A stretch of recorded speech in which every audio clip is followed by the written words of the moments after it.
मेरे साथ मेरे सहयोगी खजान जुड़ रहे हैं न्यूज रूम से, खासा जानकारी जो है वो उनसे लेते नजर आएंगे। खजान, आज बहुत बड़ा दिन है, एक और इतिहास जो है वो रचा गया, जो 27 साल में नहीं हो पाया, 48 घंटे में वो हो गया। आगे क्या कुछ हो सकता है? बिल्कुल निहारिका, जैसा जो पूरे देश में जश्न है, खुशी का माहौल है। बीजेपी ऑफिस में हमने देखा था कि प्रधानमंत्री मोदी, जेपी नड्डा, इसके अलावा स्मृति ईरानी और कई बीजेपी के नेता मौजूद थे और पीएम मोदी का अभिवादन किया गया। महिलाओं ने उनका फूल मालाओं के साथ स्वागत किया। इसके बाद प्रधानमंत्री मोदी ने जब अपना संबोधन दिया तो इस दौरान उन्होंने अपनी सारी उपलब्धियों को भी गिनाया, महिलाओं के लिए चलाई जा रही योजनाओं के बारे में बताया, उज्ज्वला योजना, बेटी बचाओ बेटी पढ़ाओ योजना के बारे में उन्होंने जानकारी दी।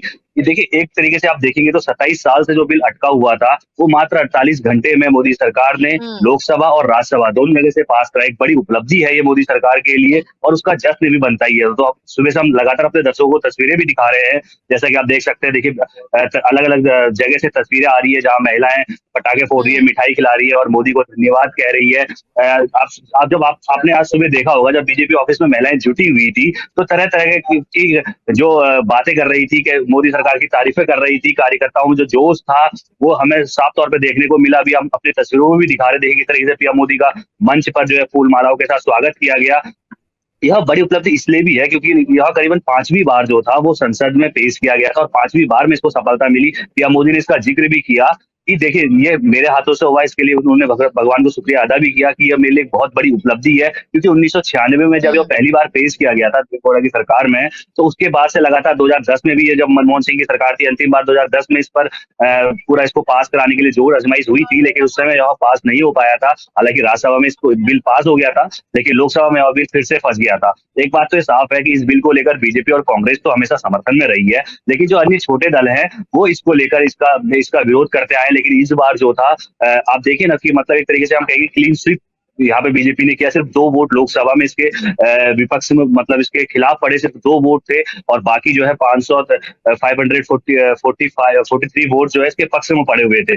और इसके अलावा अगर राज्यसभा की बात करें तो देखिए राज्यसभा में 214 यानी कि सारे वोट बिल्कुल क्लीन स्वीप हुआ। 214 के 214 वोट, जो जितने वोट पड़े थे सभी इसके पक्ष में पड़े और एक भी वोट इसके विपक्ष में नहीं पड़ा और यह दोनों जगह से यानी कि लोकसभा और राज्यसभा से पास हो गया है। अगर हम इस बिल की बात करें तो हालांकि इसमें अभी वक्त लगने वाला है, ऐसा नहीं है कि ये बिल अब लोकसभा राज्यसभा से पास हो गया तो सीधे लागू हो जाएगा।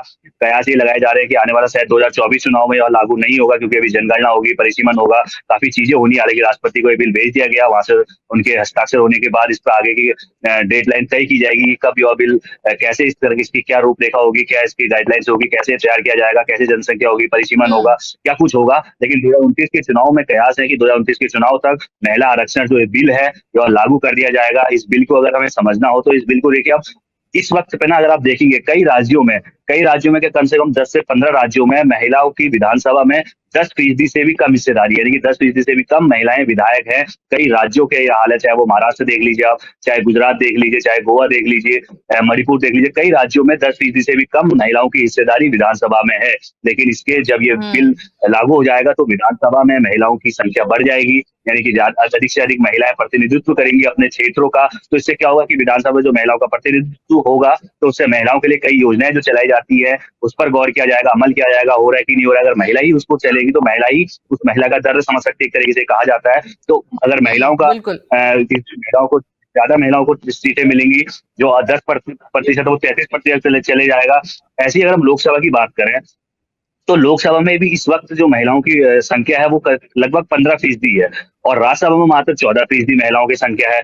तो एक तरीके से ये बिल जो है वो महिला आरक्षित जो बिल है, महिलाओं में खुशी है, क्योंकि जो महिलाओं की हिस्सेदारी है, जो महिलाओं की भागीदारी है वो आमतौर पर बढ़ने वाली है बिल्कुल इस बिल के पास होने के बाद। हालांकि अभी 2024 में इसके कयास नहीं लगाए जा रहे हैं, लेकिन 2029 तक यह बिल लगभग लागू हो जाएगा, हमें जमीन पे देखने को मिलेगा। यानी कि जो विधानसभा और लोकसभा का चुनाव होगा उसमें हमें उनकी हिस्सेदारी बढ़ते हुए नजर आएगी। जी न्यारी। खजान, हर बार जिस तरीके से बीजेपी हर चीज को इवेंट बनाती, एक बार फिर से इवेंट बनाती नजर आई और इस पूरे मुद्दे को अच्छी तरीके से आज बुलाती नजर आई। पहले भी जब G20 हुआ तब पीएम मोदी का स्वागत किया गया और आज फिर से जब ये बिल पास हुआ तो महिलाओं ने उनका स्वागत किया, कार्यकर्ताओं ने स्वागत किया और एक बार फिर से इस इवेंट को बुलाने की पूरी तरह से कोशिश नजर आई। बिल्कुल नहीं हारेगा। जैसा कि हम चर्चा भी करते रहते हैं इसी पर कि देखिए हम्म। बीजेपी का जो इवेंट मैनेजमेंट का सिस्टम है ना वो बहुत ही बेहतरीन है। हम्म। आपने देखा होगा G20 का जब सफल आयोजन भारत में किया था अभी कुछ दिन पहले ही, तो उसके बाद जो बीजेपी ऑफिस में बीजेपी मुख्यालय में जहाँ कार्यक्रम हुआ वहीं पर पीएम मोदी का जो भव्य स्वागत किया गया था वो भी देखने लायक था। रोड शो निकाला गया था। इसके अलावा जो अन्य योजनाएं हैं जो भी कार्यक्रम होता है, चाहे आप वो 15 अगस्त देख लीजिए, 26 जनवरी देख लीजिए, या कोई भी कार्यक्रम देख लीजिए, कोई भी योजना देख लीजिए, राम मंदिर देख लीजिए, धारा 370 जम्मू कश्मीर देख लीजिए, कोई भी योजनाएं या कोई भी काम जो बीजेपी सरकार द्वारा किया जाता है उसका जो मैनेजमेंट किया जाता है, उसको जो दिखाया जाता है पब्लिकली जो किया जाता है, एक तरीके से अगर विपक्ष को आप सुनेंगे तो विपक्ष का कहना ये रहता है कि भैया हम्म। देखिए वो अपना पॉलिटिकल इसको, जैसे G20 था, G20 को उन्होंने अपना पॉलिटिकल एजेंडा बना लिया, पॉलिटिकल अपना लाभ लेने के लिए 2024 के चुनाव में लाभ लेने के लिए बीजेपी इस तरह की चीजें करती है। लेकिन एक तरीके से आप सोचिए तो देखिए जो उन्होंने काम किया है, जो उन्होंने काम एक बड़ी उपलब्धि है मोदी सरकार के लिए। ये महिला बिल आरक्षण जो था, यह महिला आरक्षण बिल जो था यह लगभग 27 सालों से अटका हुआ था। लेकिन सोचिए ना, आपको 48 घंटे लगे, पहले दिन पेश किया गया, अगले दिन लोकसभा में पास हो गया, उसके अगले दिन राज्यसभा में भी पास कर दिया गया और इसमें कोई विरोध नहीं हुआ। ये काम और सरकार भी हो सकता है। देखिए आपने एक चीज सुना होगा, जब लोकसभा में चर्चा हो रही थी तो राहुल गांधी और अमित शाह के बीच तीखी बहस देखने को मिली थी हमें। राहुल गांधी ने जहां ओबीसी को लेकर सेक्रेटरी को लेकर सवाल उठाए थे, तो भाई अमित शाह ने आंकड़ा पेश किया था और अमित शाह ने करारा जवाब दिया था कि भाई देखिए हमने, अगर ओबीसी प्रधानमंत्री किसने दिया, हमने दिया। उन्होंने कोई कि हमारे कितने विधायक ओबीसी के हैं, हमारे कितने सांसद ओबीसी के हैं, हमारे कितने मंत्री हमने ओबीसी को दिया है, उसका आंकड़ा उन्होंने पेश किया था। तीखी बहस देखने को मिली थी राहुल गांधी और अमित शाह के बीच में। उसके अलावा प्रधानमंत्री मोदी ने इस बिल पर कई बातें लोकसभा में रखी थी। उसके बाद वो राज्यसभा भी गए थे, राज्यसभा भी उन्होंने इस बिल पर बोला था।